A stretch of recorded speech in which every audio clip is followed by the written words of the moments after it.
yüzü siması sana Allah'ı hatırlatıyor mu?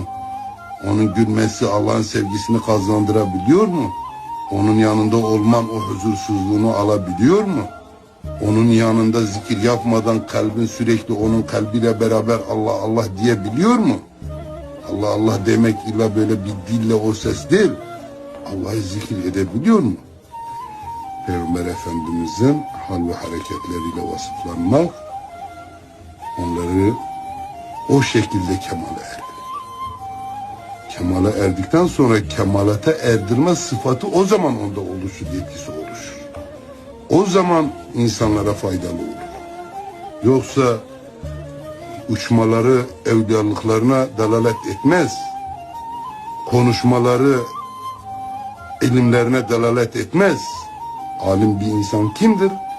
İlmiyle amel eden bir insandır.